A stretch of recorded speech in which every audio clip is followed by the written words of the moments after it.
พี่น้องมื้อนี้แอนอรดีมีข้อคิดดีๆมาฝากแล้วว่าจังสิล่ะน้องแอนนะอยู่ที่ไหนก็ดีอยู่ที่ไหนก็ได้ทำงานอะไรก็ประสบความสำเร็จได้ถ้ามุ่งมั่นตั้งใจไม่หลงทางเชื่อมั่นในตัวเองมีเป้าหมายในชีวิตหาเงินไปด้วยใช้ชีวิตไปด้วยแต่ไม่หลุดโฟกัสกตัญญูไม่ลืมพระคุณผู้ให้โอกาสซื่อสัตย์ต่ออาชีพตัวเองน้อมรับและอ่อนน้อมต่อแฟนคลับรู้จักต่อญาติยอดตัวเองรักองค์กรอย่าเอาเปรียบเพื่อนร่วมงาน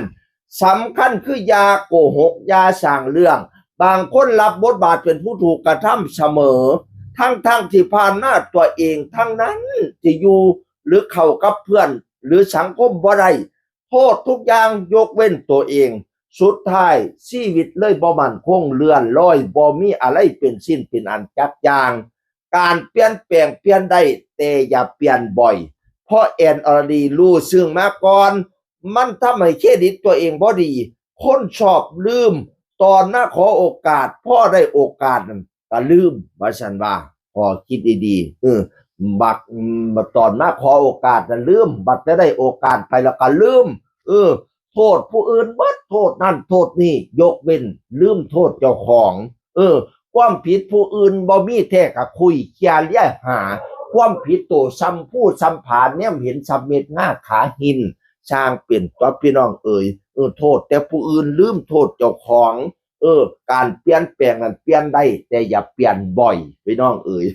ก็คิดดีๆจากแอนอรดีและต้องเป็นคนกตัญญูลูกคนรักองค์กรเพื่อนร่วมงานว่าฉันขอคิดน้องแอนพี่น้องหลายคนก็มาทรงกำลังใจหลายคนก็ถือใจในคำเบาดีๆของแอนอรดี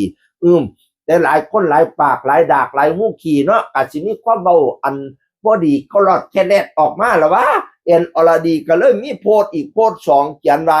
อย่าลืมว่าแอนก็เคยโตนหานพะนะหัวเราะมีคนมาว่าแล้วว่าอย่าลืมว่าแอนก็เคยโตนหานพะนะ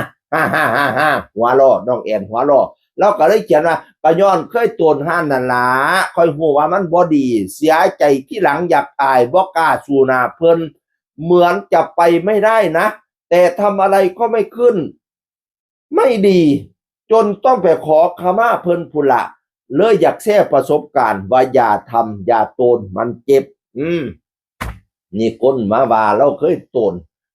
แล้วก็รู้สึกบ่ดีตลอดหลับพี่น้องที่เราได้เพชรบ้านมานั่นน่ะเฮ็ดหยังก็บ่ขึ้นบ่เกินมีแต่หลุบแต่จมก็เลยได้ไปขอขมาเพิ่นเรื่องนี้เราเคยเว้า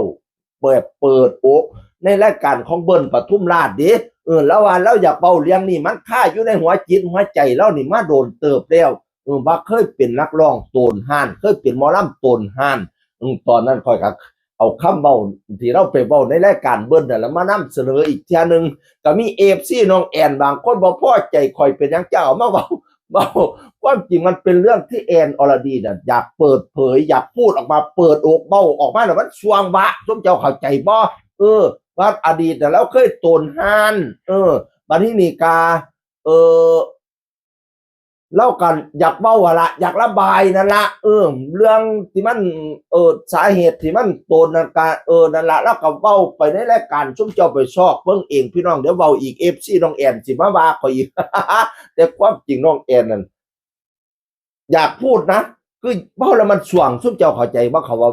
มันสว่างบ่แม่นว่าแนวบ่ดีเฮาหมกไว้เบิดเด้เฮาสิเสนอแต่แนวดีๆน้องแอนแล้วเปิดเผยเบิดคือเว้าออกมา